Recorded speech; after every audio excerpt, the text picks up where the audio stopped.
या काळ बैसलासे उसा झाकीतो शिकैसा डोळ्याता वाचे नारायण वदे तो सादर काळपास साचार चुके जिने वाया हा संसार करश्याव भरे काळाची तो फेरी निकटाली वाचे नारायण वदे तो सादर काळपास साचार चुके जिने एका जनार्दनी नको याता याते संसार फजिती जन्म दुःख वाचे नारायण वदे तो सादर काळपास साचार चुके जिने नमो विठ्ठला राजया पांडुरंगा नमो रुक्मिणी माऊली ज्ञान गंगा नमो पुंडलिका नमो चंद्रभागा नमस्कार माझा रुक्मिणी पांडुरंगा पांडुरंगा करू प्रथम पांडुरंगा करू प्रथम विचारे चरणा संतांच्या त्यांच्या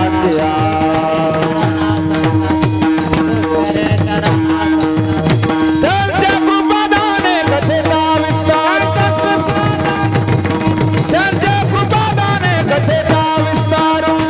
कृपादाने कथेचा विस्तार बाबाजी सद्गुरुदास तुका बाबाजी सद्गुरुदास तुका बाबाजी सद्गुरुदास तुका सोडून या करा चरणे देवी तो माता परसावी विनंती माझे पंढारी नाथा परसावी विनंती माझे पंढारी नाथा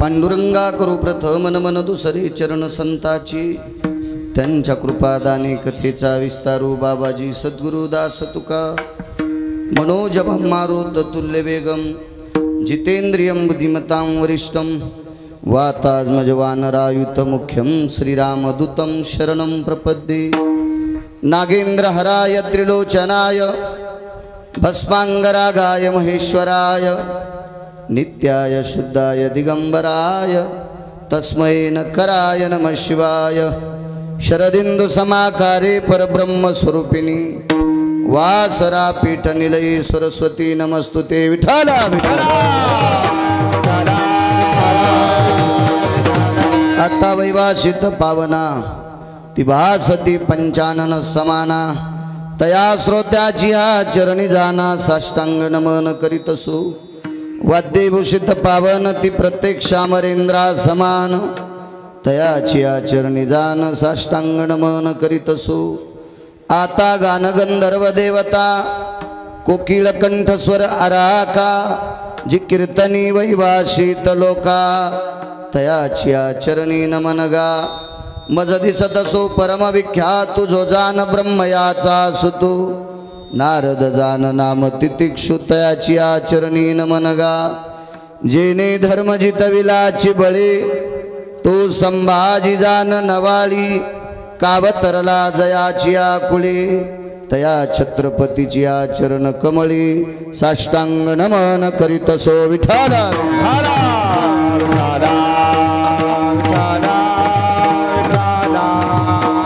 जे चातुर्यार्थ कला कामिनी ते श्री शारदा विश्वमोहिनी नमिलिमिया नदी दिव्य गोदा तटीचा विलासी सदा प्रिय जो सज्जना वैष्णवासी जयावर्णिता प्रेमात्यंत चित्ता नमस्कार माझा श्री गुरु एकनाथाय येऊनिया काळ बैसला से उसा झाकी तो शिकैसा डोळ्याता वाचे नारायण वदे तू सादर काळपास साचार चुके जेने प्रस्तुत प्राप्त प्रसंग निवडलेला अभंग विश्वमान्य विश्वभूषण विश्वाधिकार विश्वप्रिय शांती ब्रह्म नाथबाबा यांचा प्राप्त प्रसंगी निवडलेला अभंग विठाला प्राप्त प्रसंगी निवडलेला अभंग माझ्या शांती ब्रह्म एकनाथ महाराजांचा आहे। या अभंगाद्वारे महाराज नमूद करतात काळ हा प्रत्येकाच्या उशाला बसलेला आहे। येऊन या काळ बैसला शे उसा प्रत्येकाच्या उशाला काळानं आतापर्यंत कोणाचंच उस सोडलेलं नाही। 7 लोक हे चिरंजीव आहेत म्हणून यांचा आणि काळाचा काही संबंध नाही। 8वी एकच व्यक्ती अशी जन्माला आली त्या व्यक्तीचं नाव श्रीमंत श्री जगद्गुरु तुकोबर आहे। काय क्रांती केली मृत्यूच्या स्थितीमध्ये कलीच्या काला माझे अद्भुत वर्तविले मानव देह घेऊन निज धामा गेले निळा मने सकल तातो शविले जय जयाजी सद्गुरु स्वामी तुकया दातारा आरक तू सकलाचा जीवलग सोयरा स्वामी तुकया दातारा तारक तू सकलाचा जीवलग सोयरा। निळोबाराय सांगतात अत्यंत फार मोठा बदल केला तो तुकोबरायने।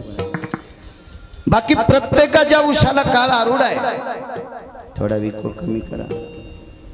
काळ 5-4 गोष्टीनं दिसत नाही। एक ज्याला सत्तेचा मद आहे पदाचा मद ज्याला आहे तो एक बाकी गोष्टीमध्ये आंधळा होत असतो त्याला काळ दिसत नाही एक। दुसरी गोष्ट ज्याला याचा जास्त गर्व आहे त्याला एक काळ दिसत नाही 2। आणि मग आता काहीला रूपाचा अभिमान असेल त्याच्या अभ्यासाचा अभिमान असेल मला असा गाथा पाठ आहे मला ज्ञानेश्वरी पाठ आहे मला शास्त्र पाठ आहेत मला पुराण पाठ आहेत मला संस्कृत जास्त येते हे असे जे गणलं अंगाला चिटकून घेतले की काळ दिसत नसतो। काळ न दिसण्याचे कारण एक अहंकार आणि दुसरा काम कामानं तर शत्रू पण कळत नाही विठाला विठाला विठाला। महाराजांनी सांगितलं बाबा तुझ्या उशाला काळ बसला जी महाराज लक्षात आलं नाही काळ उशाला होता पण दिसला नाही।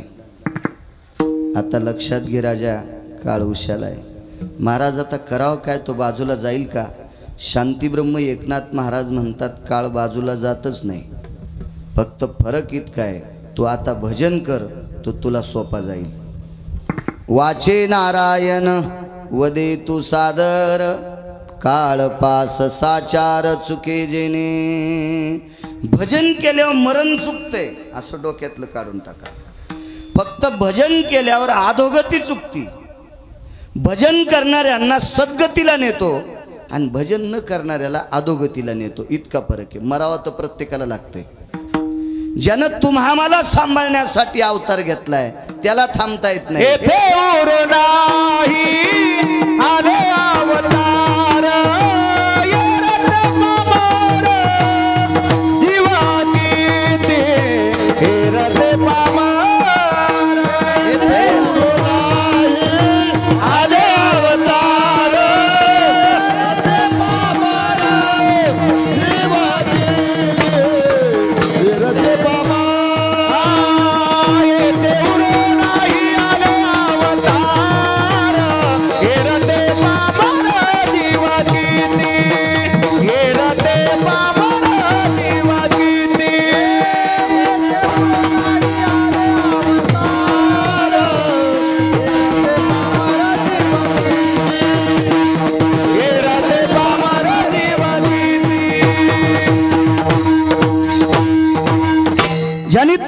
विठोबाला सांभाळण्यासाठी अवतार घेतलाय, त्या पंढरपुरातल्या मालकाला सुद्धा जीवदशेला आल्यावर मर्यादा आहे, त्याला थांबता येत नाही. आपण कोण्या झाडाची पाला आहेत.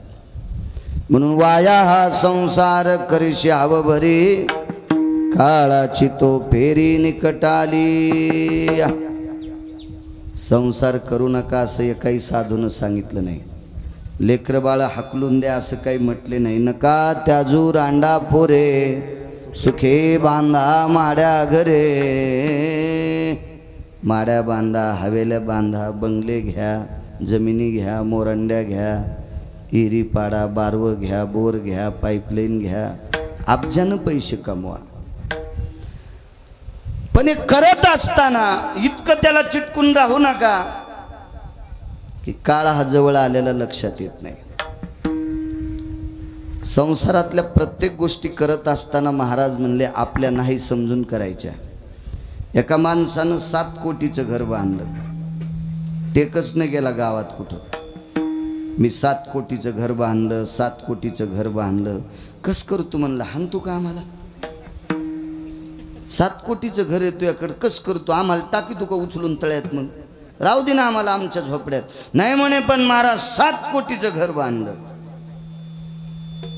सगळ्यांना ऐकून घेतलं. मी जरा रगिले. मी त्याला सांगितलं, दादा अजून 2-4 कोटी रुपये खर्च करा मधात काही टाकून, तरी तुमचे पोरं तुम्हाला छताव जाळणार नाहीत. तुम्हाला गावाच्या कडीला कुठंतरी जागा असेल, आणि शक्यतो मसनवाटे हागंदारीच्याच कडीला असते. हो, किती जरी कोटी रुपयाचं घर बांधलं तरी तुम्हाला तिथं जळायला जावं लागेल. महाराज म्हणले वाया हा संसार करीशी हवं भरी. याच्यात अतिशय हाव ठेवणं दुःखाला कारण आहे. संसार किती घासून करा, शेवटच्या टप्प्यात पदरात दुःख पडतं.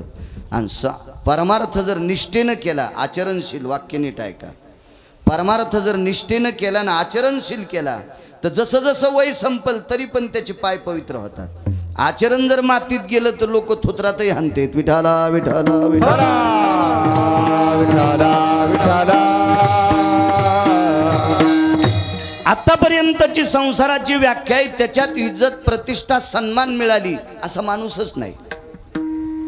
500 एकर जमीन कमीली एका व्यक्तीनं, शेवटच्या टप्प्यात थकलं. घरातली सगळी लोक म्हणते आता कौरक थांबतीत काय माहित. बाहिल म्हणे खर मरता तरी बरे, नाशिले घर थुंकून. काढा काढा म्हणती आता झाला भूमी भार, काढा काढा म्हणती आता झाला भूमी भार, काढा काढा म्हणती आता.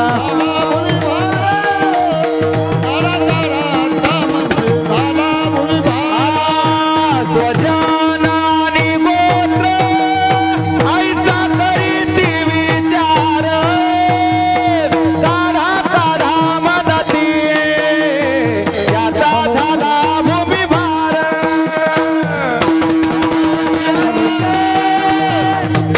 करीती विचार, काढा काढा म्हणती याचा झाला भूमी भार.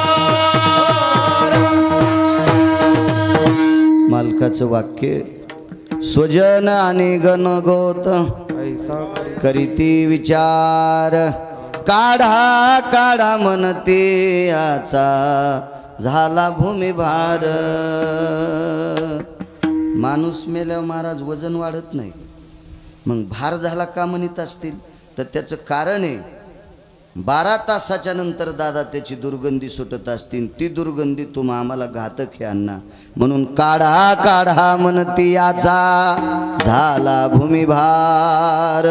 अब्जानं पैसे असू द्या त्याच्याकडे, त्याला नेऊन तिथं पेटवतात.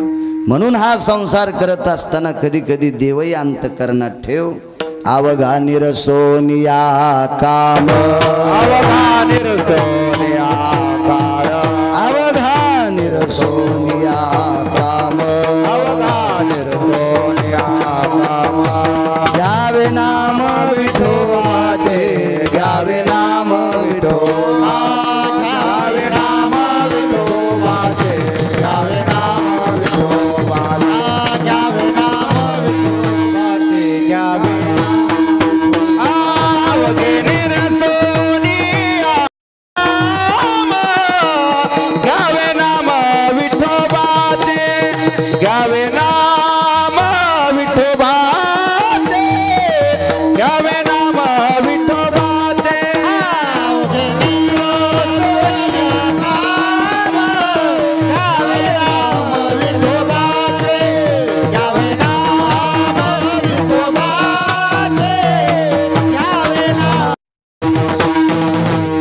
पक्षी अंगणी उतरती ते का गुंतोनी राहती तैसे असावे संसारे जोवरी प्राचीनाची दोरी वस्ती कर वस्ती आला प्राप्त काळी उठून गेला प्राप्त काळी उठून गेला वस्ती कर वस्ती आला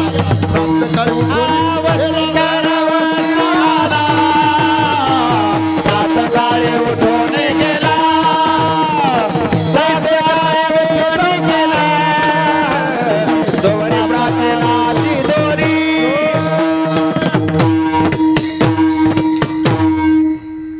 विरक्त त्यागी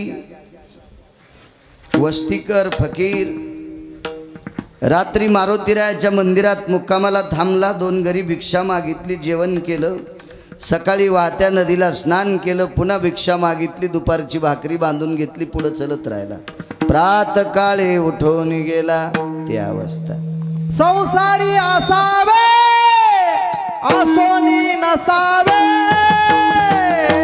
भजन करावे वेळोवेळा. क्या बात है. भजन करावे वेळोवेळा. संसारी असावे आसोनी नसावे भजन करावे वेळोवेळा. भजन करावे वेळोवेळा.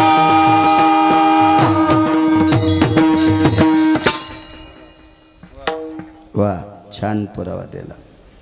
एका बाईनं बाजरी वाळू घातली दारात. 9-10 चिमण्या त्या बाजरीच्या दळणावर बसल्या. टप टप टप टप चमचा 2 चमचे त्या चिमण्यानं बाजरी खाल्ली आणि पोट भरल्यावर झाडाच्या फांद्यावर बेळक्यात जाऊन बसल्या. शेजारीन डबकं घेऊन जात होती गावखराला.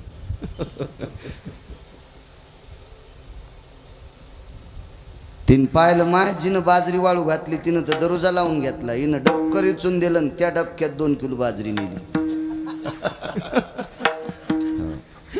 सुनाल म्हणली, जीजी तुम्ही तर सुन म्हणल्या, आत्याबाई तुम्ही तर बाथरूमला गेलत्या. मोकाट्या बस, काय तिच्याहून एवढा नांगर गुतला, पुन्हा जाता येईल. पण बाजरी आणली खारोड्याला 2 किलो. हे आपण इतकं येड्यावानी करतो म्हणून आपल्याला दुःख आहे. पक्ष्यानं पासा बाजरी खाल्ली, त्यानं गोठोडं बांधून न्यायचा विचारच केला नाही. आपण गोठोडे बांधून ठेवतो, याच्याकरता आपल्याला दुःख आहे. मी तुम्हाला सांगायलो म्हणजे मी लय धुतला तांदूळ होय. मी तर तुमच्या पुढे 2 पावलं. विठाला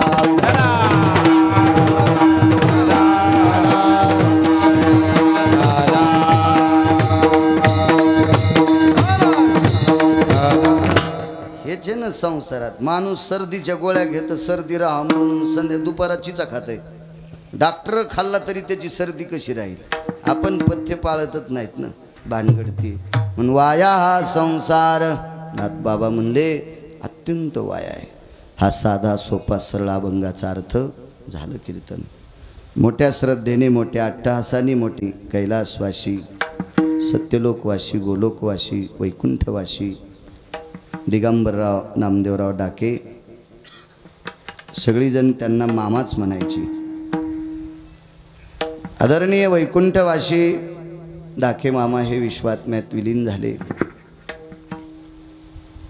उपजल्या पिंडा मरण सांगाते, या अनुषंगाने त्यांना इहलोकातली यात्रा सोडावं लागली. प्रत्येकाला जावं लागते. आयुष्याची मर्यादा संपली.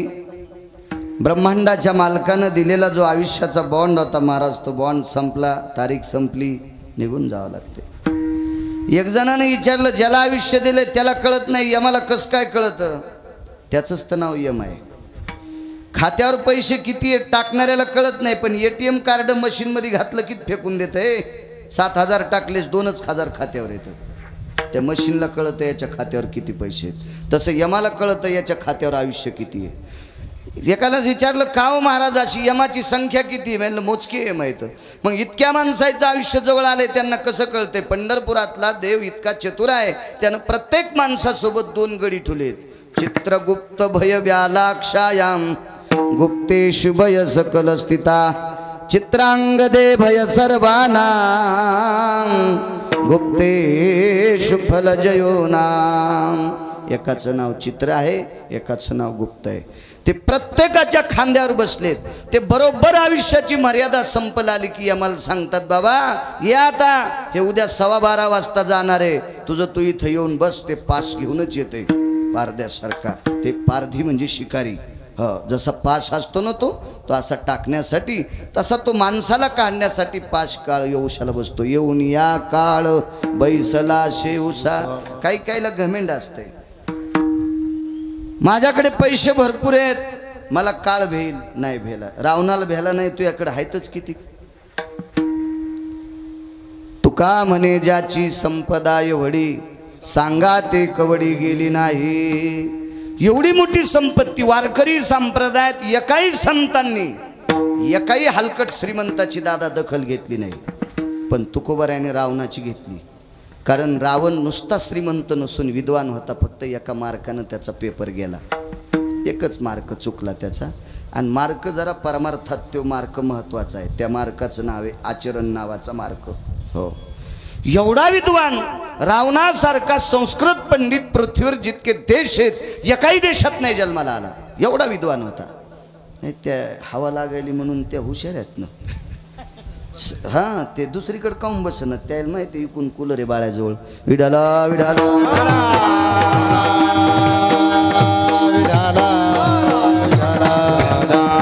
एवढा विद्वान रावण, त्याच्या विद्वत्तेला पार नाही.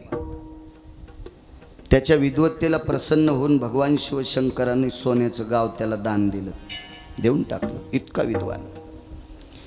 श्रीमंतीची व्याख्या सांगायची तर जिथं तुकोबाराय आवाक्याच्या पलीकडे बोलतात त्या अर्थी त्याची श्रीमंती किती मोठी असेल. त्याचा परिवार सांगायचा झाला तर 80 सहस्र सुंदरा कामिनी, माझी मुख्य राणी मंडोदरी. 80,000 बायका होत्या, 1,00,000 पुरं होते, 1,25,000 नातू होते. सासरे 80,000 होते. सासा नाहीच सांगता येणार महाराज. सासा कशा सांगता येतील. ज्याच्या जावायनं एकट्यानं 80,000 केल्या. मग रावणाचा सासरा 4-4, 10-10 तर करीतच असेल ना. म्हणून सासरे सांगता येतात 80,000, बायका 80,000. पण सासा किती असतील अजून आकडा नाही सापडला मला. सापडलं पुन्हा कधी योग आला तर सांगेल कीर्तनात. एवढा मोठा श्रीमंत, त्याला दुपारा हाणलंय, त्याला दुपारा हाणलंय. तर आपल्याकडे श्रीमंती आहेच किती, किती श्रीमंती. असं सप्ताह चालू होता एक मोठा, आणि त्या सप्त्यामध्ये 10-15 लोक रोजचे जेवत होते. येऊन या काळ बैसला शिवसा. 10-15 माणसं रोजचे जेवायचे. सप्ताह 50 वर्षापूर्वीचा असेल. आता काय, आता लय मोठाले सप्ते. फक्त सप्त्याची खोली नाही, रुंदी जास्त आहे. आणि विहिरीमध्ये पाणी किती परस आहे असं सांगितलं जायचं. ईद भरण गुडघ्या इतकं पाणी, त्यानं पाटाभर मका नाही झोपायची. 3.5 परस पाणी, 4 परस पाणी, दादा 5 परस पाणी. ज्या विहिरीची खोली जास्त आहे तिला किंमत आहे. रुंदीला काय करतात ते, घन 70 फूट रुंद आहे पण तीच भरच पाणी आहे, त्याला नाही. तशी रुंदी वाढली नुसती, खोली वाढायला पाहिजे. 10-15 माणसं सप्ताहात जेवायला. निष्ठावंत लोक होते, सात्विक सदाचारी होते. आता 1-1 लाख लोक सप्त्यात जेवत असतील, पण ते सप्त्या करणाऱ्यानं पैसे कुठून आणलेत हे पहिले तपासायला पाहिजे. ज्याचे दुकानं दारूचे 14, देशी दारूचे ज्याला 14 दुकान आहेत, आणि त्यानं सप्ताह केला. आणि प्रत्येक कीर्तन म्हणला करबुनला कायच सप्ताह केला, कायच दानशूर आहेत. सगळ्या कीर्तन करायच्या बायका पटापटाच मेल्या.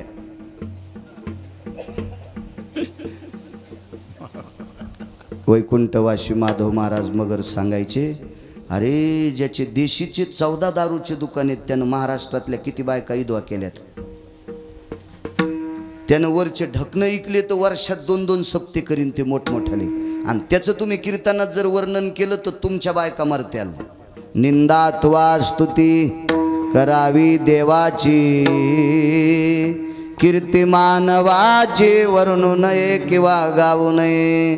इतराची स्तुती आम्हा ब्रह्महत्या इतराची स्तुती आम्हा ब्रह्महत्या इतराची स्तुती आम्हा ब्रह्महत्या इतराची स्तुती आम्हा ब्रह्महत्या त्या एका पांडुरंगा पांडुरंगा एका वाचून त्या पांडुरंगा एकाची स्तुती आम्हा ब्रह्महत्या एका त्या पांडुरंगा वाचोनिया एका पांडुरंगा वाचोनिया आणि काची स्तुती आम्हा ब्रह्महत्या एका पांडुरंगा एका पांडुरंगा वाचोनिया. रोजही कधी कधी नालायकाला चोंबाळावं लागतंय, पण मर्यादेत चोंबाळायचं. जेवताना लोणचं किती घेते? एखादी फोड. पण जितकं वरण तेवढं वाटी भरून लोणचं घेतलं, सर्दी होईन न सुंबळ्या इतकं खात नसते. करायचं वर्णन बुका लावतो म्हणून बुका कौरव बी त्याला चोंबाळायचं. त्यानं केलेलं पाप आपल्या बोखंडीवर बसत असते. तो काळ होता निष्ठावंत लोक, स्वातंत्र्याच्या मागे पुढचा काळ, त्या काळात चालत असलेला तो सप्ताह, त्या सप्त्यातला तिसरा दिवस येऊन या काळ बैसला शिवसा सांगतोय. सोडच नाही काळान चांगल्या चांगल्या. तिसऱ्या दिवशीचा सप्ताह, तिसऱ्या दिवशीचे कीर्तनकार 10-10:30 वाजता आले. कीर्तनकार गाथ्याचं भजन 11-11:30 सुरू झालं. ते कीर्तनकार महाराज गाथा भजनात उभे होते. डुलून नाचून गाथ्याचं भजन केलं. त्याच पंक्तीला पंक्ती बसल्याबरोबर मंडपातच ते जेवायला बसले. जुनी माणसं चांगली होती, अधिकारी होती, निष्पाप माणसं होती. जेवली पंक्तीला. ती पाकिटं घेऊन हॉटेलला जेवत नव्हते. ते जेवावं लागन ना. आपण जर दुसऱ्या राज्यात गेलो, कुठं यात्रेत गेलो तर खावं लागन. आपली का सासरवाडी आहे का तिथं? पण आता इथं पाकिट दिलं, जाता जाता पाथरीत जर बाळू जेवला तर नाही अंगावर झोपीत भिताड पडायचं काय का नाही. इथल्या बायका जीव घालीत नाहीत का? जी बाईची चप्पल पाहायला भेटत नाही ती बाई भाताव तुपवाडी. ती आपण खाला पाहिजे नि इथं खाल पाहिजे. ते सात्विकतेचं लक्षण आहे. मग ते महाराज आले, त्यांनी गाथ्याचं भजन केलं, पंक्तीला जेवायला बसले. हरिपाठ सुरू झाला तोपर्यंत आचार्य आला. आचार्य तिथंच होता, पण बैठकीत आला आणि सप्ताह कमिटीला सांगितलं, दादा, अण्णा, काका, भाऊ, नाना, जिजा, ऐका म्हणे, उद्याचा साबुदाणा भिजवायचा का जिलेबीचं पीठ भिजवायचं? तर सप्ताह कमिटीतला यजमान फार हुशार होते. ते म्हणले, अरे माळखरी आचार्य आहेस तू, तुला डोकं नाही? उद्या जर एकादशी असेल तर साबुदाणा भिजव आणि दशमी असेल तर जिलेबीला पीठ लाव. तीच अडचण आहे म्हणे तात्या. काय झालंय? 2 पंचांगकर्त्यानं चूक केली. एकाने एकादशी उद्याची टाकली आणि एकाने परवाची टाकली. स्मार्त आणि भागवत असेल तर आपण भागवत धरतो वारकरी, पण स्मार्त नाही, भागवत नाही. एकानं सरळ उद्याची टाकली आणि एकाने परवाची टाकली. म्हणून तुम्ही मला बोलताना याच्याकरता मी तुमची आज्ञा घ्यायलो. महाराज विद्वान होते, त्या दिवशीचे कीर्तनकार विद्वान होते, विद्वान. महाराजांना सांगितलं, महाराज एकादशी उद्याची धरायची का परवाची? म्हणले 8 दिवस झालं माझ्याही डोक्यात घोळ फिरायलाय, उद्याची धराव का परवाची. माणसानं निमूटपणे म्हणलं पाहिजे, दादा हे आपल्याला कळत नाही. हो, आणि जी गोष्ट कळत नाही ती अंगावर घेतली की उगच गंडल येतं ना. मग ते गंडल 18-15 दिवसाला फुटलं की 2-2 महिने धोत्र खराब करीत. गणलं का सोपे असतात का? ते गळ्याला आल्यावर मान फिरू दे ना, बगलात आल्यावर हात फिरू दे ना, आणि मांडीला आल्यावर बसू दे ना. कुठलेच गणलं कामाचे नाहीत. त्या महाराजांनी सांगितलं, मला काही एकादशी उद्याची का परवाची निश्चित सांगता येणार नाही, पण एकादशीचा मुख्य पर्व काळ कोण्या दिवशी सांगणारा पंढरपुरात एक महात्मा आहे. येऊन या काळ बैसला शिवसा सांगतो. कोण आहे ते महात्मा? त्या महात्म्याचं नाव आहे चातुर्मासी महाराज. जा म्हणे त्यांच्याकडे. आचार्य म्हणलं, या जाऊन बाबा, मला काय तुम्ही सांगितलं तर साबुदाणा भिजितो नाही तर जिलेबील पीठ भिजितो, तुम्ही म्हणताल ते. गेले 4-2 लोक. कर्मणो गहनो गती नशीब यांचा असं. महाराजच गैरहजर त्या दिवशी. दादा महाराजच नाही. त्याचा आश्रम झाडणारा एक साधा वारकरी होता. गळ्यात तुळशीची माळ, बिचारा साधा. आश्रमाची झाडझूड करायचा, महाराजांचं भजन कीर्तन ऐकायचा, सतरंजा झटकवायचा, काय जे वाट्याला येईन ते काम करायचा, आणि जे भेटेल ते कळणा, कोंडा, आंबड्या वगैरे तिथं तो खायचा. आल्याबरोबर एवढाली प्रतिष्ठित माणसं आले. त्या काळामध्ये 50 वर्षापूर्वी 10-15 हजार लोक जीव घालणारे काय सप्ताह करणार काय साधी लोक असतील का ती अधिकारी माणसं. बसायला टाकलं, पाणी दिलं, शमकुशल विचारलं काय काम आहे. काय नाही म्हणे. महाराज कुठे आहेत. परगावी गेलेत. कधी येतील सांगत नाहीत ते. आपण कशाला नौकरांनी विचारायचं मालक तुम्ही केव्हा येणार आहेत म्हणून. काय नाही विषय. काय काम आहे. काय नाही म्हणे. एकादशी उद्याची का परवाची. ते म्हणले मग पंचांगवाल्याला विचारा ना. ते नसतं घोळ केला म्हणजे सगळा. होय देव बाबा. एकान टाकली उद्याची आणि एकान टाकली परवाची. कोणीच पुन्हा माघार घ्यायला तयार नाही. ते म्हणलं आपण अभ्यास करून टाकली. दुसऱ्या दिवसा म्हणला मी का गोट्या खेळून टाकली का. मी बी गणित केलं. करण बव पळ निमिष लाघवी संवत्सरा यत भासे आवर्तो आवर्तम निधियम परा भाषा मांगल्य स्मृती निमिषता लाघवी कळा सूत्री आर्णव मिमध्ये आणि भय भाषा. या सगळ्या गोष्टीची पराकाष्ठा काढून मी एकादशी परवाची काढली. एकानं सांगितली मी आजची काढली. ऐकायला कोणी तयार नाही. मग तुमचा विश्वास कोणावर आहे. चातुर्मासी महाराज सांगतील त्या दिवशी एकादशी आम्ही धरू. वैकुंठवासी वक्ते बाबा सांगायचे हा निर्वाळा.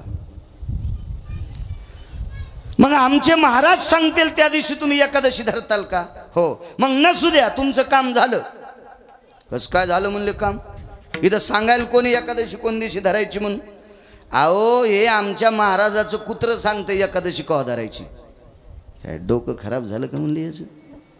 आमचा विश्वास महाराजावर आणि हे म्हणतोय कुत्र सांगतंय. अहो दादा राग मानू नका. मी गरीब माणूस आहे झाडून काढणार आहे असं समजू नका मी मूर्ख आहे म्हणून. पण आमच्या महाराजावर तुमचा विश्वास आहे ना. मग आमचे महाराज पंचांग पाहत नाहीत कॅलेंडर पाहत नाहीत कोणाला विचारित नाहीत. ज्या दिवशी कुत्र सकाळी 3 वाजता भाकर खात नाही त्या दिवशी महाराज एकादश धरते. अरे म्हणले अवघडच पुढे.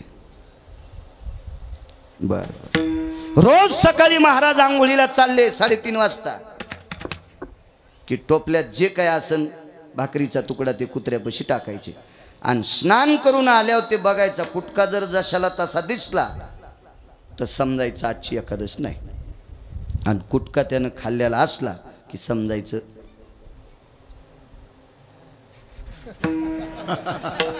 आले जाग्यावर विठाला विठाला विठाला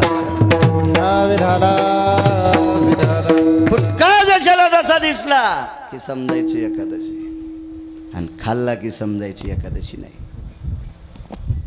काय ताकद असेल. त्या सप्त्यातला वाद मिटीला कुत्र्याने. चातुर्मासी महाराजांचा अधिकारी इतका मोठा. हनुमंतदादा शेवटच्या टप्प्यामध्ये ते थकले.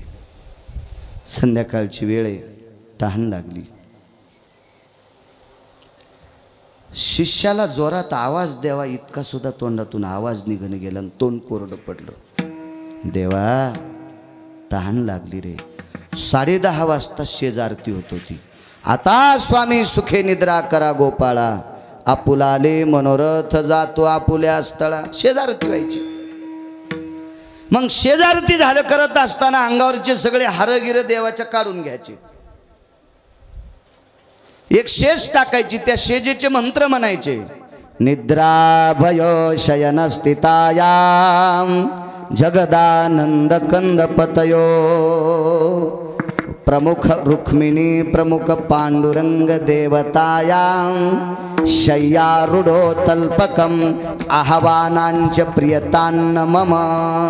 देवा तुम्हाला झोपण्यासाठी पुष्पाची शेज केलेली आहे. आपण झोपून घ्या. मंत्र म्हणायचं काम ब्राह्मणाचं.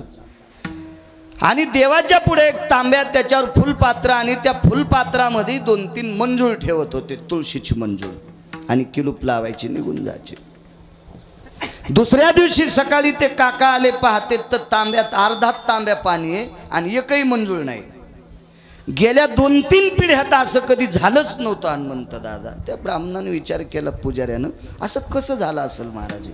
तेवढ्या अवकाशात काकडा चालू होता. देवाचं स्नान चालू होतं आणि चातुर्मासी महाराजांच्या मठातून एक चौकदार आला आणि सांगितलं चातुर्मासी महाराज जात राहिले आणि अचानक त्यांच्या तोंडात 2-3 मंजुळा अर्धाल्या अडकलेल्या होत्या.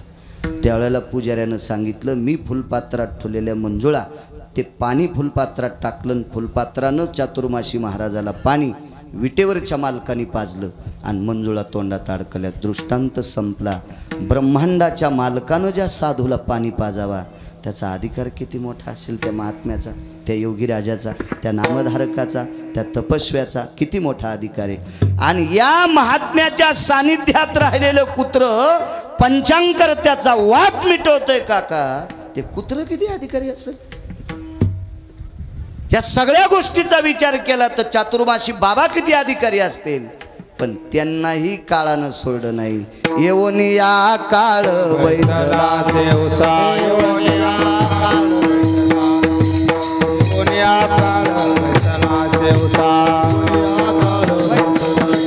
दाखितो से कैसा डोळे आता दाखितो से कैसा डोळे आता दाखितो से कैसा डोळे आता येवनिया काळ बैसला सेवसा झाकीतोस कैसा डोळे आता झाकीतोस कैसा डोळे आता येवनिया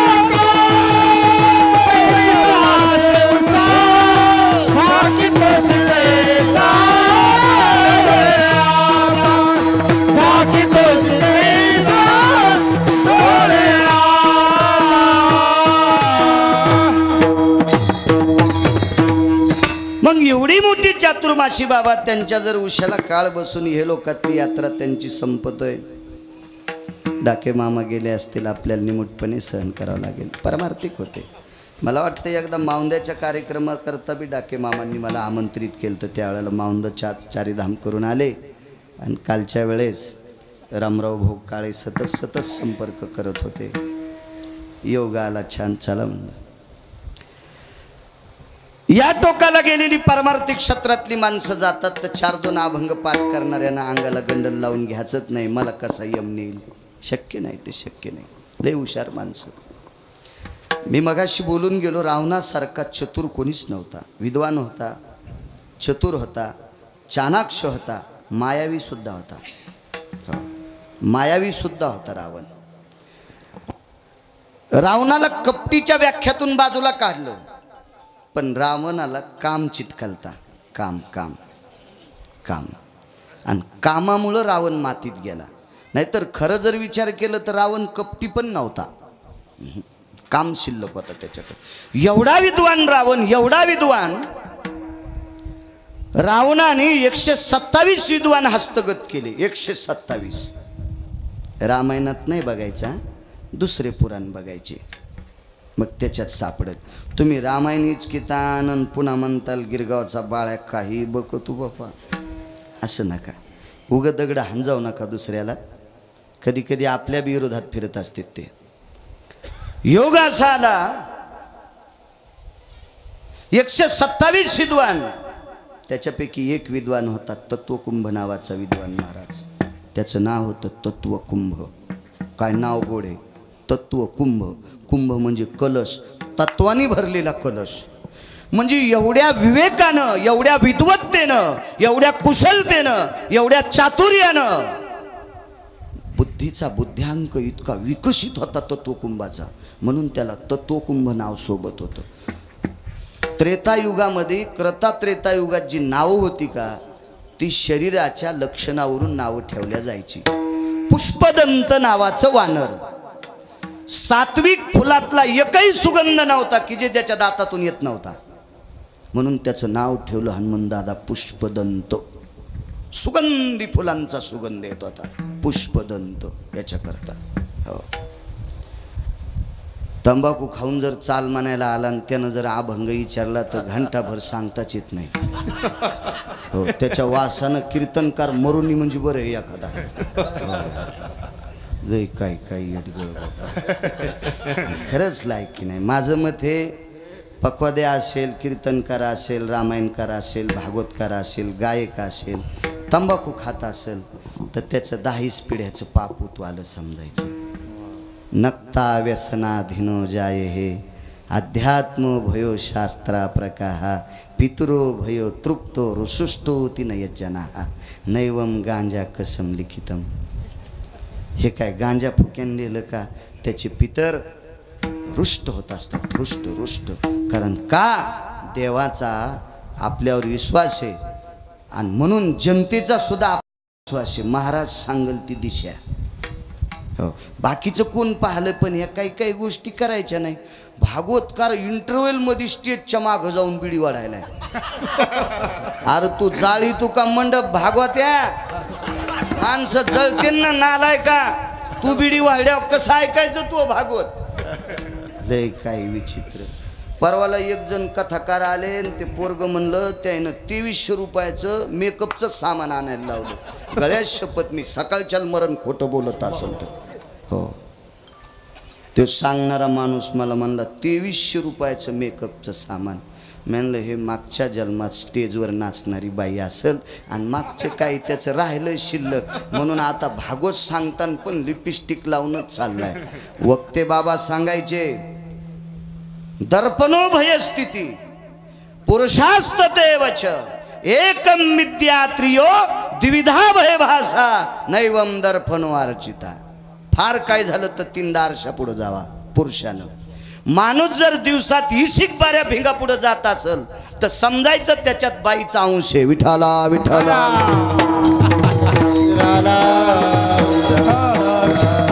नटाव स्त्रीनं नटाव. आपण काय नटायचं. शेविंग केली पाहिजे, वस्त्र चांगले घालायचे, इस्त्री गिस्त्री पांढरे शुभ्र, इतकं 3 बाऱ्या. या या ममुल्या आहेस का तू. विठाला विठाला विठाला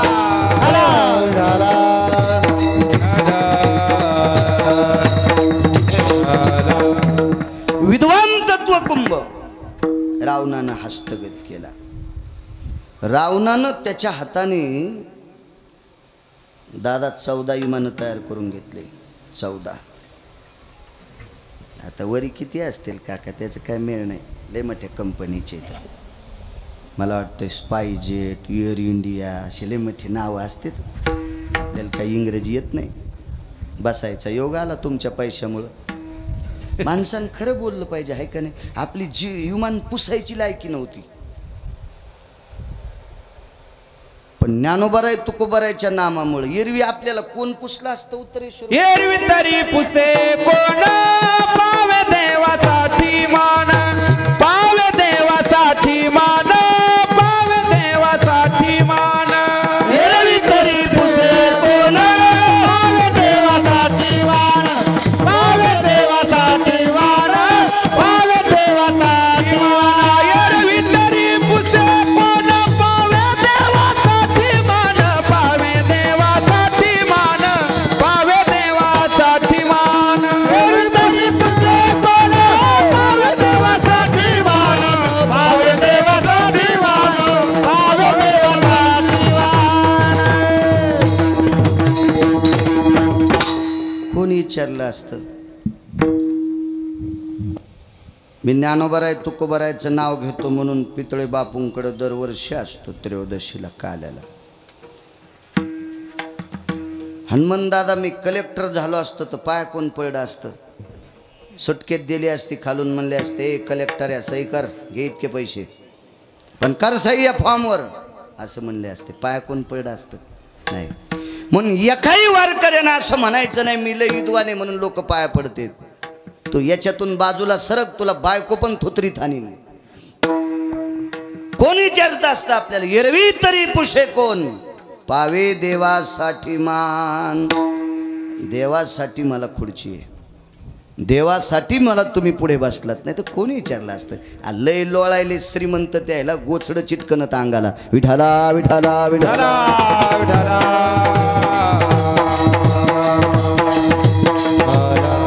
एवढा हुशार तत्व कुंभ 14 विमानं केले. 3 विमानाचे नाव सांगतो. 11 घरी गेल्यावर पहा. एका विमानाचं नाव आहे पुष्पक विमान. हे अधिकारी लोकांना घेऊन जाते. कोण अधिकारी. स्वर्गाला सरळ जाणारी लोक. त्याच्यापैकी एकादशीच्या पुण्याईवर रुक्मांगद नावाचा राजा सदेह वैकुंठाला गेला. पुरीसह राजा वैकुंठी गेला. पुरीसह राजा वैकुंठी गेला. पुरी म्हणजे गाव. रुक्मांगद धर्मांगद हे दोघं बाप लेक. हरिदिनी पुण्य भयो जगदाम धारयन्ति मोजसा अधिष्ठितं पत्यायाम वैकुंठा स्थापयामी. पुरीस वैकुंठाला पुष्पक नावाच्या विमानात तो गा धैर्य सागरू जाळीला तयाने संसार. रांढेसी माता उच्चारू भिक्षा पात्र धरियले करोनी कामाची कुरवंडी नामकंठी हृदय पेरे. तो गा गोपीचंद नृपवर मैनावती माता सुंदर पाचारिले पुष्पक आरुडला तैवो. काय 16,000 बायकाला माय म्हणला. रांढे पाचारिता माता म्हणून सगळ्या बायकाला माय म्हणला. हो मुक्तचंदाला राज्यावर बसलं त्रिलोचन राजाचा पुत्र. देवासाठी घेऊन जोग अवघा भोग त्याजीला अवघा भोग त्याजीला अवघा भोग त्याजीला देवासाठी घेऊन जोग अवघा भोग त्याजीला अवघा भोग त्याजीला अवघा भोग देवासाठी घेऊन जोग अवघा भोग त्याजीला अवघा भोग त्याजीला. देवासाठी घेऊन जोग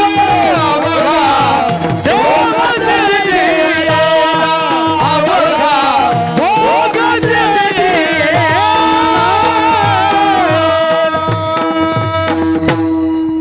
तो गोपीचंद राजा विमान नेण्यासाठी आलं. ते पुष्पक नावाचं विमान.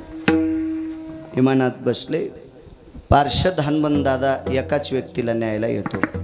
पण गोपीचंद राजाच्या भक्तीचं टोक होतं म्हणून सांगितलं तुम्हाला एखादा कोणी घ्यायचा का. म्हणले आमच्या आईला घ्यायचं. तुमची आई पुढच्या विमानात आहे म्हणले. पुष्पक विमानात अण्णा एवढा अधिकारी. हे एक विमान. दुसरं कामग नावाचं विमान आहे. येऊन या काळ बैसला शिवसा. उदाहरण क्रमांक 2.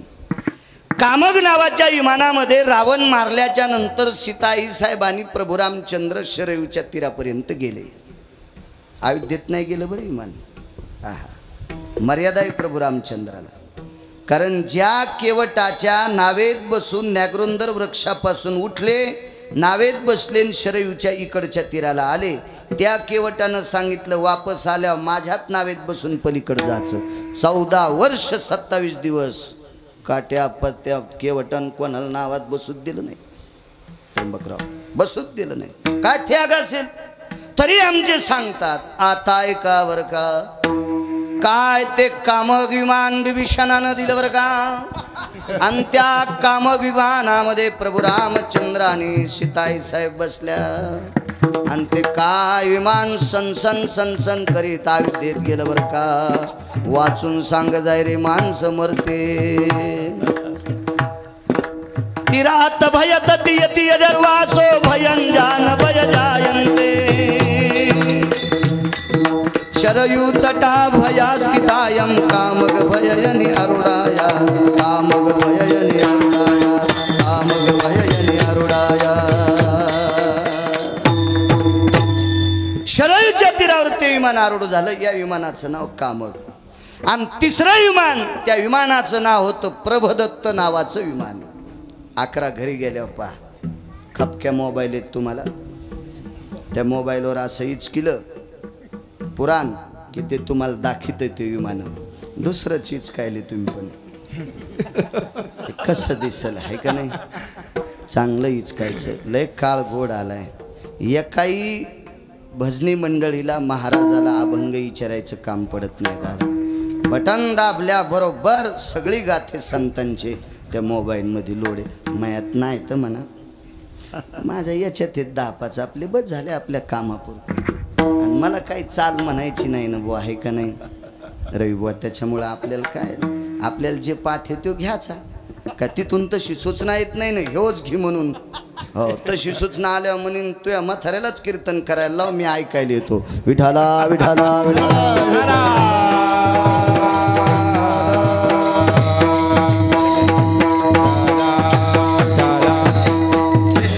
योग असा आला, हे प्रभदत्त नावाचं विमान हे 14 तयार केले तत्वकुंभाने. 14 महाराज 14 केले. रावणानं 13 विमानात बरीच लोक बसली, पण एका विमानात स्वतः पण बसला नाही. 6व्या क्रमांकाचा संन्यासी आमलेकर नारदाने विचारलं, लंकेश हे विमान इतकं झाकून ठुलस, याच्यात तुम्ही कधी बसले का नाही? म्हणले याच्यात लक्ष्मी बसवायची. काय म्हणले येड्यावानी करायला रावणा तू.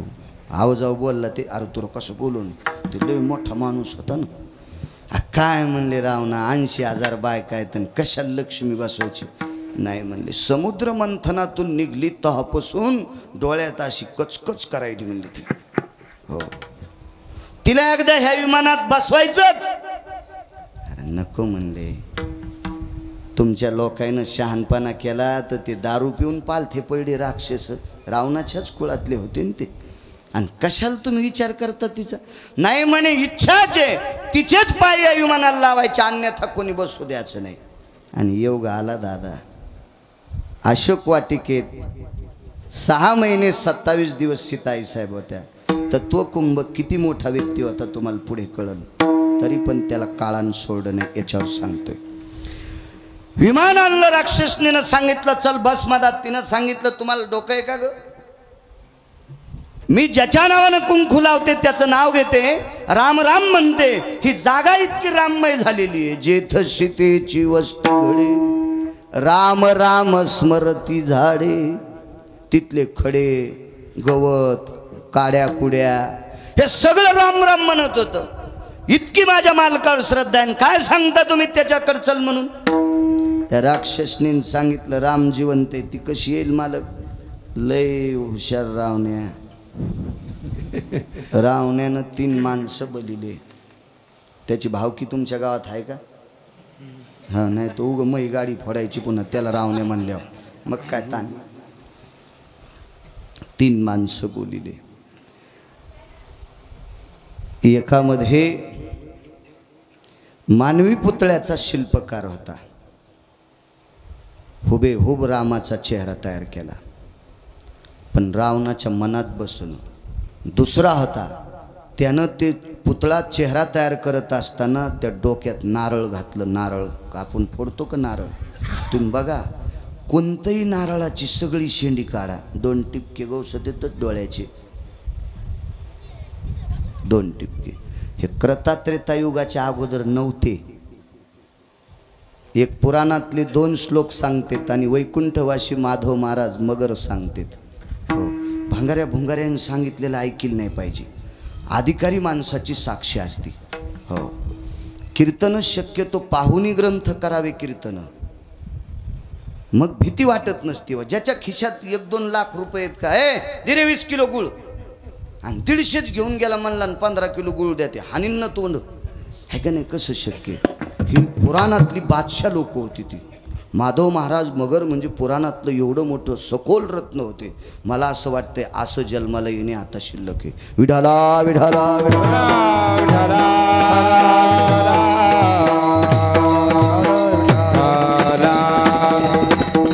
पंढरपूरला वक्ते बाबांचं प्रवचन चालू होतं आणि त्या प्रवचनात एकादशीचा दिवस होता. त्यांनी सांगितलं माणसं शेंगदाणे असे धरून तोंडात टाकीत नाहीत, असे फेकीत आहेत.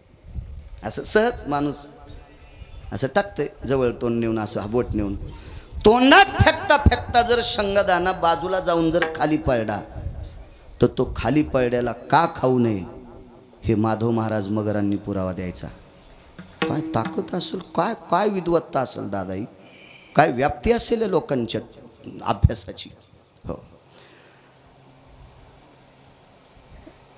नारळ घातलं त्या डोक्यात त्याच्यात आणि सोन्याच्या ताटात डोकं टेकलं रामप्रभूचं. कृत्रिम, खरं नाही, खोटं डोकं. आणि रक्त असं खळाखळा वाहले.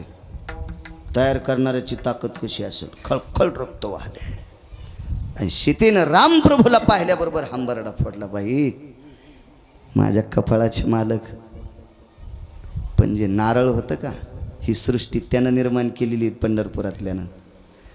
म्हणून त्या नारळानं पंढरपुरातल्या मालकाचा प्रभू रामचंद्राचा सन्मान असा केला. त्या नारळाला ह्या जिथं डोळे तयार केले ते का डोळे त्या चेहऱ्याला, त्या जागेवर 2 डोळे तयार झाले आतून नारळाला.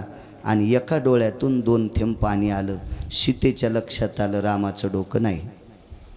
कशाहून कळालं माहिती आहे? क्षत्रिय मरताना रडत नसतो आणि मरताना जो रडतो तो क्षत्रिय नसतो. आणि 2च थेंब गालावर आले. हे नारळाचे उपकार आहेत बरं का सीतेवर, नारळाचे. म्हणून तर त्याला श्रीफळ उपमा आली शास्त्रामध्ये. श्री म्हणजे लक्ष्मी, श्री म्हणजे लक्ष्मी, लक्ष्मीचं फळ म्हणजे नारायण. म्हणून तर आपल्याकडं भागवताची पूजा असू, सत्यनारायणाची पूजा असू, कोणती असू, आमचे देवबाप्पा नारळ देत असते. ते पांघरत्या पदरात नसतं नाही का, कोणता पदर म्हणतात त्याला, वटी पदर असतो. विठाला विठाला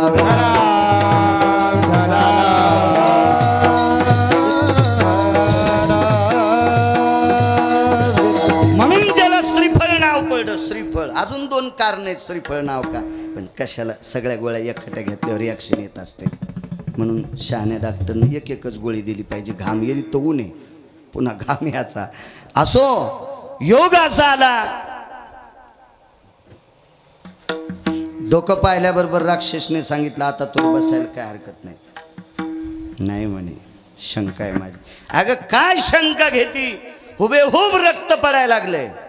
असा माणूसच कोणी नाही, तो राम आहे. ठीक आहे. राक्षसनीनं सीतेला उचललं आणि त्या विमानात टाकलं. आईसाहेब बसत नव्हत्या. इतक्या राक्षसनीनं कवटाळलं तरी सुटू लागल्या, तरी पकडलं, पुन्हा सुटल्या, तरी धरलं, पुन्हा सुटल्या. शेवटी राक्षसनीची ताकद मोठी झाली आणि इतक्या हव्यासानं सीतेला उचलीत असताना त्रिजटा रडू लागली. आक्रोश करू लागली. काय नालायक हे माझा काका, म्हणजे तिचा चुलता, हलकट हे माझा चुलता, ह्याला अक्कल नाही. 80,000 बायका असताना कशाला बाईवर बाहुबळ करायचं. रडू लागली. आणि विमानात सीता बसली की खत खत खत खत खत खत त्रिजटा हसली. ही त्रिजटा खुर्चीसाठी भजन करणाऱ्या भजनेची पोरगी होती. आपण बी त्याची आदित येत, आपण बी पाकिटासाठीच करतो ना. आपण कुठं लगेच त्याचे चुलतेच येत, आपण बी आपण त्याच्यासाठीच करतो ना.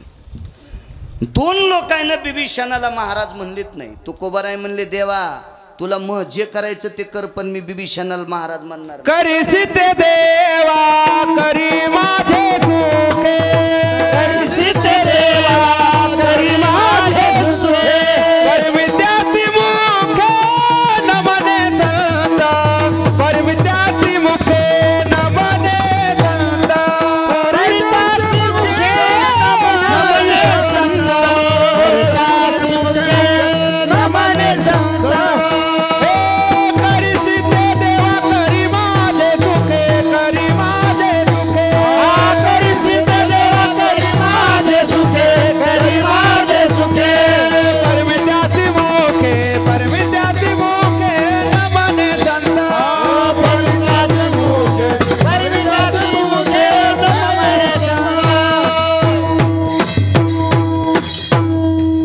जुन्याबाईनं घातलेलं लोणचं 3ऱ्या वर्षी पाण्यात बुडून फोड चोखा ते गोडत लागतं लोणचं. तशा जुन्या म्हाताऱ्या. कालच्या टिकलेवालीन लोणचं घातलं की 9व्या दिवशीच वरून फेदरी लोणचं. ग कस्तुरे काय तू लोणचं घाली ते असं. वय झालं तरी आवाजात गोडवा. ही तर मोठी लोक आहेत, त्याचा विषय नाही. तारुण्य दशेतली लोक आहेत ती. वय झालं तरी ती रग आहे अंतकरणात, भक्तीची ताकद. करीशी तरी देवा करी माझे सुखे परिमित्यासी मुखे नमने. पण या तोंडानं मी बिभीषणाला संतन महाराज म्हणणारच नाही. भगवान म्हणले तुकोबर आहे, मी म्हणायलो तुम्ही कोणाला म्हणता, तुमच्याहून मला काय घे नाही. असेल तुमचा काही स्वार्थ याच्याकरता म्हणत असताल त्याला महाराज, पण मी म्हणणार नाही. तुकोबाराय म्हणलेच नाही. पैठणमधले मालक दादा तू लयच आगाव बोलले. हो काय म्हणले पैठणमधले मालक?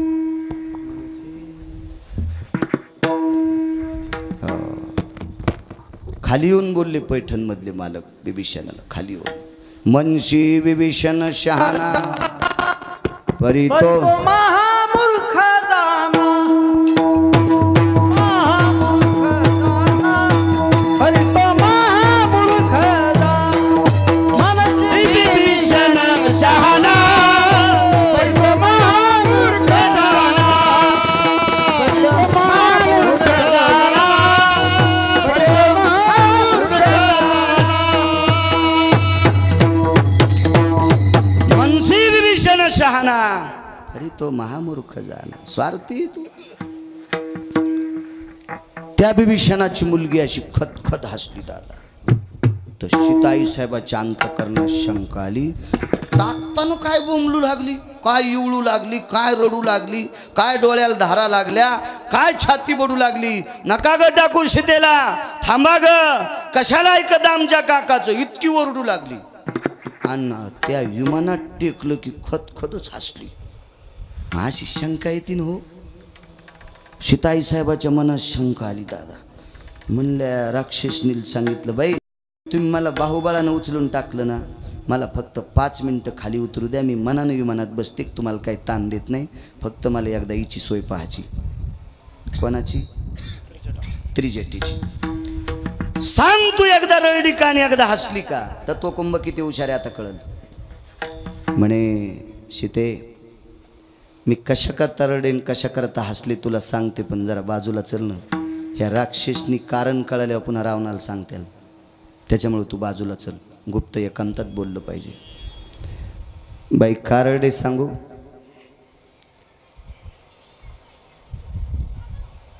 ज्याला असं प्रत्यक्ष रक्त अंगातून निघत होतं, कापलेल्या डोक्यातून, डोळ्याच्यातून पाण्याचे थेंब आले, अशी मला शंका आली की खरंच रामाचं डोकं असेल. आणि रामप्रभूला तुझ्या मालकाला जर माझ्या काकानं खरंच मारलं असेल तर तुला जिंकायला काय वेळ लागत नाही, इतका विचित्र आहे माझा काका.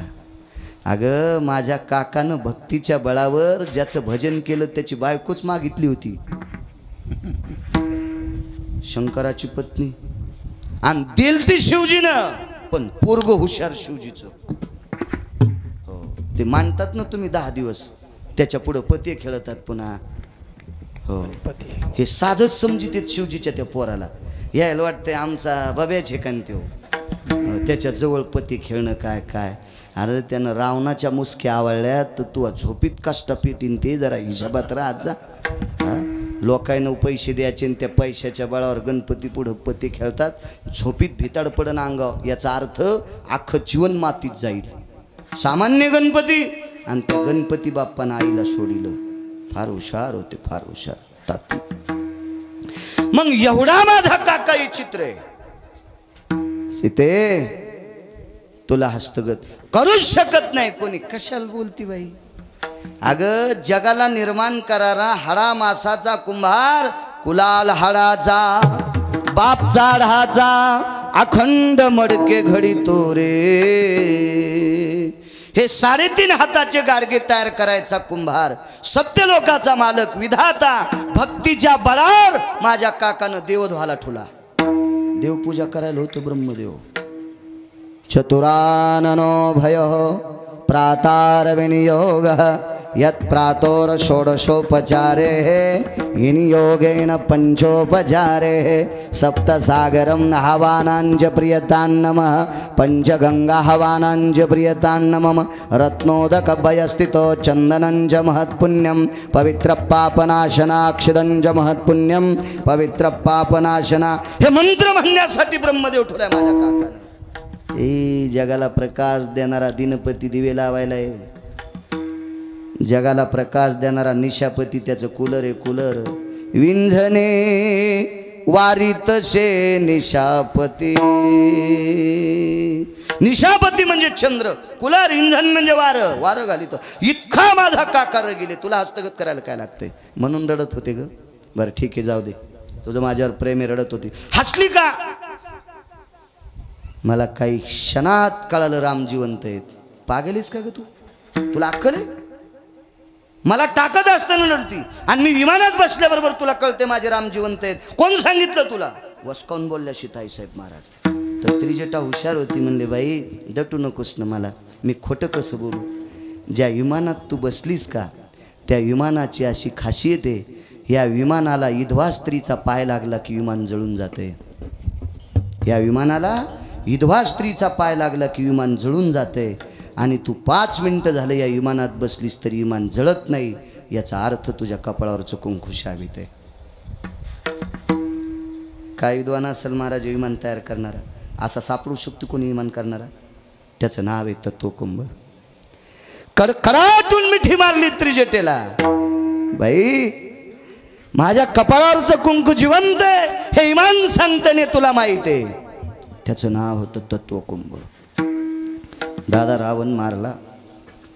रावण मारल्याच्या नंतर विभीषणाला राज्य दिलं. तत्वकुंभाला जहागिरी दिली काही कोपऱ्यात लंकेची. आणि प्रभू रामचंद्र अयोध्येत पोचल्यावर पाठीमागून निरोप आला, पत्र आलं. ते पत्र भगवान परमात्मा वाचत असताना डोळ्यातून पाणी येत होतं. सगळ्यांनी विचारलं का रडता? सांगत नव्हते. एका व्यक्तीनं पाय धरले आणि विचारलं, प्रभू का रडता? तिचं नाव होतं उर्मिला. उर्मिलेने विचारल्याबरोबर डोळ्यातून पाणी आलं प्रभू रामचंद्राचं. सांगितलं, ऐक ऐक ऐक ऐक, तुझीला मोठी ताई म्हणतीस का? तिच्या कपाळावरचं कुंकू शाबित आहे असं सांगणारं विमान तयार करणारा तत्वकुंभ नावाचा व्यक्ती पहाटे ब्राह्मी मुहूर्तावर गेला आहे. 127 विद्वानापैकी एक विद्वान होता. रावणानं हस्तगत केलता तो. असं इमाम तयार करायची ताकद ज्याच्याकडे, तो तत्वकुंभ नावाचा व्यक्ती. त्याच्या सुद्धा उशाला येऊनिया काळ बैसला, येऊनिया काळ बैसला, येऊनिया काळ बैसला सेव, येऊनिया काळ बैसला सेव. राखीतोसे कैसा डोळे आता, राखीतोसे कैसा डोळे आता, राखीतोसे येऊनिया काळ बैसला सेवसा, अजूनिया कैसा डोळे झाकी, अजूनिया कैसा डोळे झाकी, अजूनिया कैसा डोळे झाकी. येऊनिया काळ बैसला सेवसा, राखीतोसे कैसा डोळे आता, राखीतोसे कैसा डोळे आता, राखीतोसे कैसा डोळे आता. येऊनिया काळ बैसला सेवसा, झाकीतो शिकैसा डोळे आता.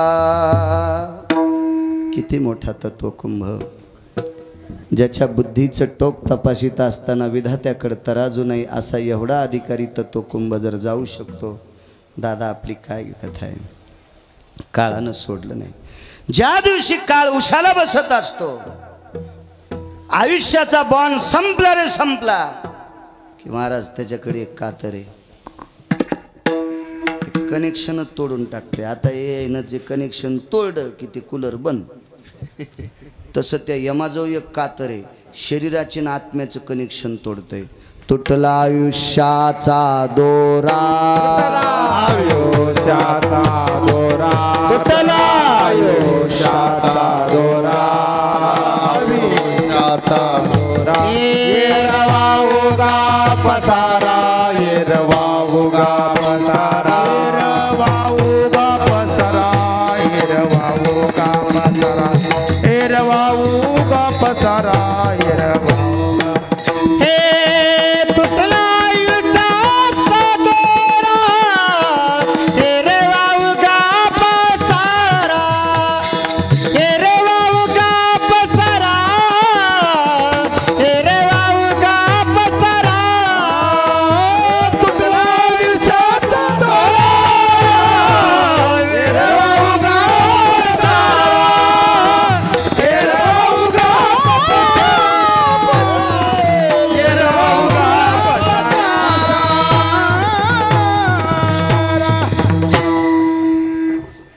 आयुष्याची माळ तुटली की सगळा पसारा होत असतो. आत्मा शरीराच्या बाजूला गेला, याला प्रेत म्हणत असतात. आणि प्रेतात रूपांतर झालं की झालं, त्याला घरी ठेवत नाहीत. त्याची जागा कुठे आहे? झाला प्रेत रूप शरीराचा बाबा, लक्ष याला ठाव मशानीचा. क्या बात आहे? लक्ष याला ठाव मशानीचा. झाला प्रेत रूप शरीराचा बाबा, लक्ष याला ठाव मशानीचा. लक्ष याला ठाव मशानीचा. झाला प्रेत रूप शरीराचा भाव. प्रेतात रूपांतर झालं की त्याला मळ्यात नेऊन पेटून देत असतात. हो. चांगल्या चांगल्याला पेटवावं लागलं.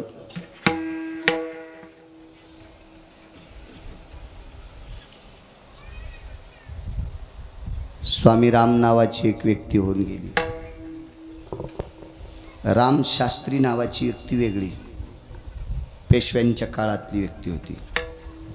स्वामी राम नावाची व्यक्ती ही स्वातंत्र्याच्या अगोदर 10-12 वर्षाच्या काळातली व्यक्ती, फार अधिकारी व्यक्ती.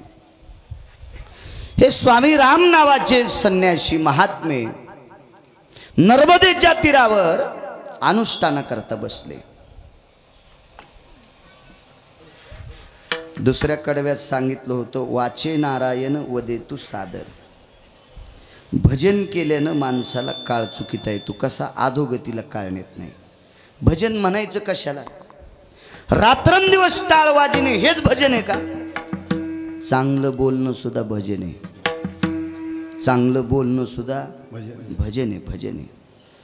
50 एकर जमीन कमिली मथऱ्यानं. 72च्या दुष्काळात सगळीत लोक बेजार होते. इथं सगळ्या धोत्रावाल्यांना माहिती आहे. मला कळत नाही, कारण मला 83चा जन्म आहे. मला 72 काय कळणार आहे? पण तुम्हाला 72चा दुष्काळ माहिती आहे. थोडाफार जुन्या म्हाताऱ्या लोकांना माहिती आहे. मिलू खाल्ले, बरबडे खाल्ले, टाकून आंबाड्या भाजून खाल्ल्या. 72च्या दुष्काळात एका बाईला एक पोरगीन पोरग झालं. मी कीर्तनाला गेलतो त्यांच्याकडे. मोठं घर, आता त्यानं रावणाला ओव्हरटेक केलंय. पण मागची परिस्थिती सांगितली. तिचा मुलगा नायब तहसीलदार आहे, ते रिटायर होत आले आता. तर मी म्हणलं, बाई पहिली परिस्थिती कशी होती? 72च्या दुष्काळात हे पोरग झालं म्हणे, पोरगी जुळे झाले. पद द्यायला काहीच नाही. बाळंतीन झालं पद देतेत ना, गावरान तुपाचा शिरा हे ते सगळं. आता हो, पतीला काय होतं? फांदाची भाजी शिजली महाराज मीठ टाकून, करा करा करा पिळली, आणि 2 भाजीचे गोळे खाल्ले म्हणे मी बाजाव बसून. आणि त्या भाजीपासून दूध ह्या पोराला पाजलं आणि ते नायब तहसीलदार झालं. काय परिस्थिती असेल त्या काळात? 50 एकर जमीन कमिली आणि पोरग बापाला सांभाळीनं. कणाल भजन म्हणायचं माहिती आहे? ते पोरग तुमच्यासारख्याचं ऐकत होतं.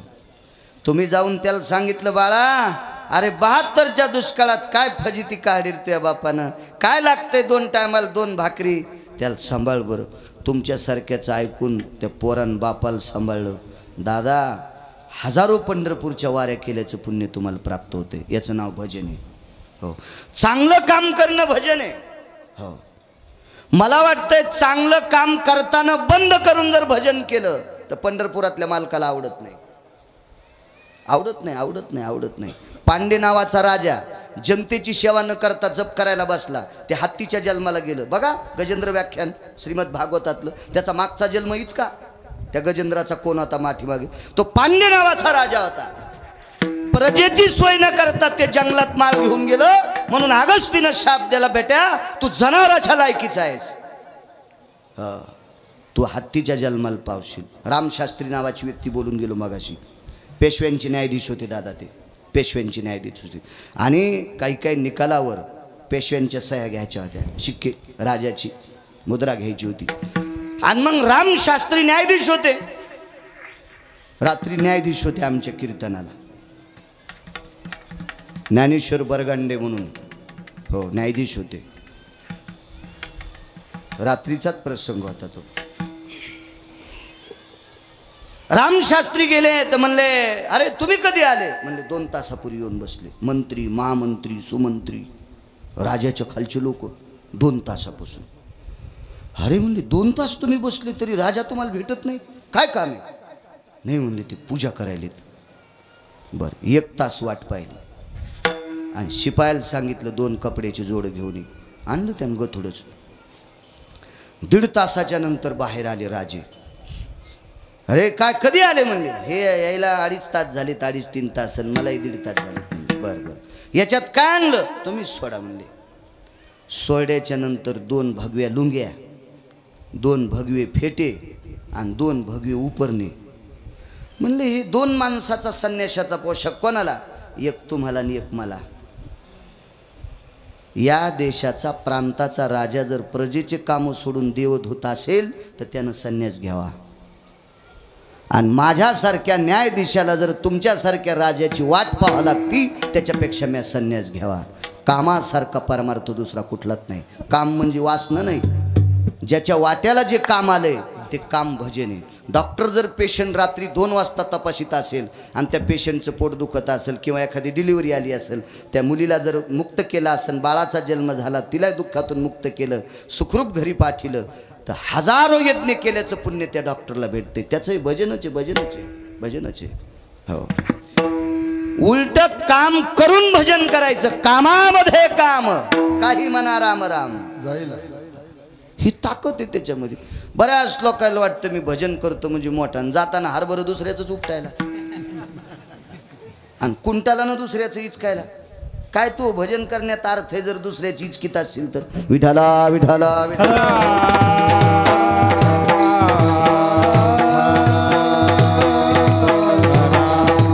स्वामी राम नावाचे संन्यासी, हे रामशास्त्री वेगळ्या, हे राम नावाचे संन्यासी फार मोठे. हे 1949 ते 51 शंकराचार्य होते. 1949 ते 51 शंकराचार्य होते. ते 2 वर्ष शंकराचार्य पद भोगले. शेवटचा आता मुद्दा येऊन या काळ. आपला टाईम बी होती, माणसं जेवायची, तर हो हिशोबात आवरलं पाहिजे कीर्तनकारांना. पदाचा राजीनामा दिला. माझ्याकडे एवढे पैसे नाहीत तरी एक मुद्दा सांगतो तुम्हाला. 100 कोटी रुपये जर खर्चिले तर 1-2 बाऱ्या खासदार होता येते. अक्कल नसली तरी होता येते, पण पैसे तितके पाहिजे.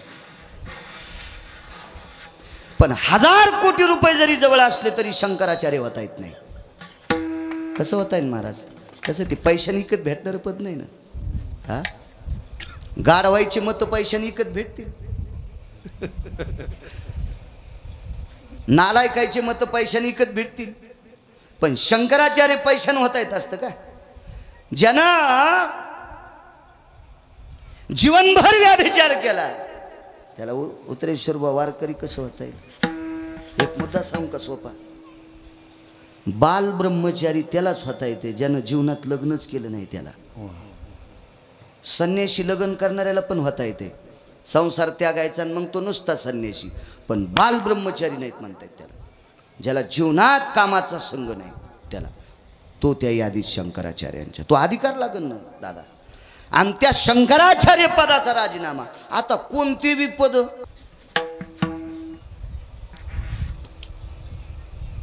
अनुष्ठानाला बसायचं स्वामी रामांना. सगळ्या करवीर पीठाचे शंकराचार्य होते. अनुष्ठानाला बसायचं म्हणजे गुरुजींना विचारलं. मोठमोठे साधू आले, फार मोठे साधू होते. स्वातंत्र्याच्या नंतर 4 ते 4.5 महिन्यानं हिमालयात एका साधूला एक श्रीमंत भेटायला गेला. तो गुत्तेदार होता, कॉन्ट्रॅक्टदार म्हणतात ना आताच्या भाषेमध्ये. मोठा होता कॉन्ट्रॅक्टदार, त्या काळातला मोठा. तर हिमालयाच्या पायथ्याला तपश्चर्या करायला बसलेल्या साधूला भेटायला तशा सस्त्याला 2 कोटी रुपये घेऊन गेलो. दिले त्या महात्म्याला 2 कोटी. त्या महात्म्यानं ते पैसे घेतले ना असे खाली आथरले, त्याच्यावर मांडी घालून बसलो. ते महाराज मांडी घालून बसल्यावर पुन्हा मांडीला 1-2 काड्या टोचल्या, दिले पैसे ढकलून. क्या लाया रे बोले तूने, इसका तो बिस्तर भी नहीं होता. सब चुप रे बोले खडे. याली हिंदी जरा जरा मला. सब चुप रे बोले. काय कुला आहे बोले तुम्ही? स्वामीजी 2 कोटी रुपये आहेत. मग एक काम कर बोले, 1 किलो बोलू का मैं हिंदीत अभी तू पटपट जा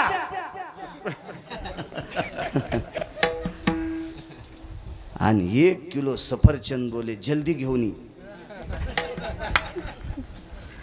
ते म्हणला महाराज इथून चलत जायला 4 दिवस लागते तर वापस यायला 4 दिवस 8 दिवस लागते सफरचंद आणायला आणि कसा जाऊ महाराज म्हणले 2 कोटी रुपये मला दिलेस आथरून केलं तर नरम लागन धुनीत टाकले तर शेक लागन आणि फळं आणायचे तर आणता येणत मग माझ्या कामाचे काय ते फळं काय कामाचे आहे पैसे याला म्हणायचं विरक्त माणूस हो कशाला विरक्त कसं दुसऱ्याचा लाईट शार्ट झालेला एक जणांनी फेकून द्याला बाहेर शार्ट झालेला लाईट यानं पुढचं काच फोडलं आणि मागचं ते असतं ना ॲल्युमिनियमचं खिशात टाकून घरी नेलं मी म्हणलं कशाला ते म्हणला याच्यावर पोरायला गारी गारी येते आणि ह्यो संन्यासी ह्यो महाराज झाल्यावर काय कामाचा आहे का नाही एका दिवसात भारती किन्न ह्यो कोणाच्या हावली करीन ना ते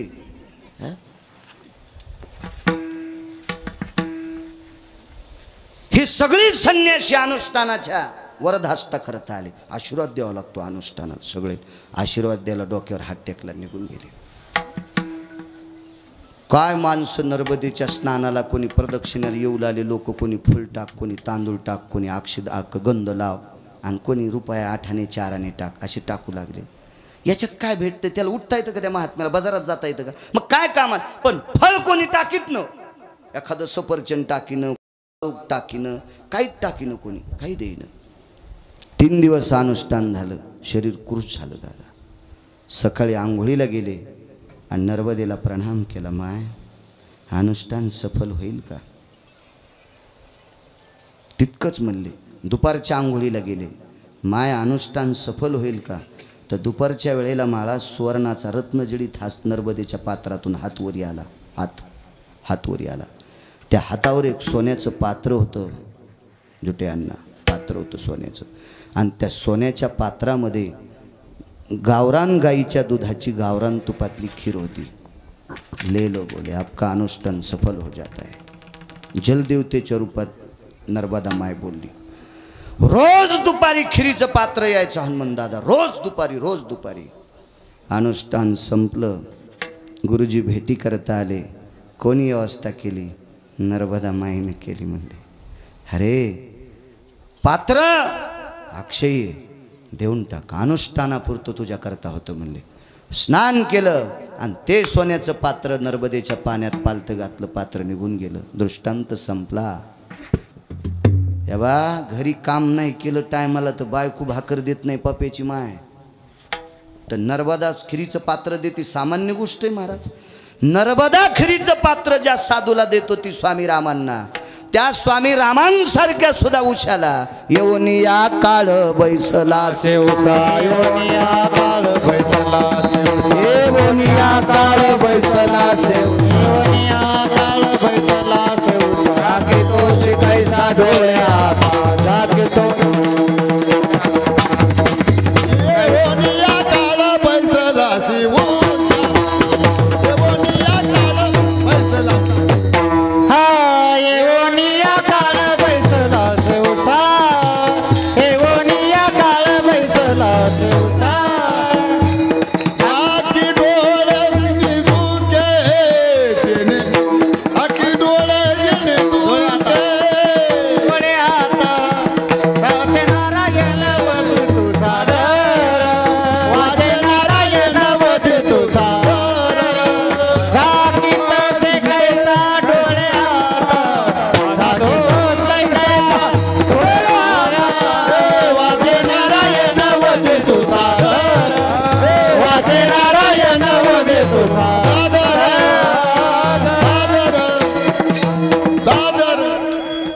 किती मोठे असतील लोक नाही सोडत काळानं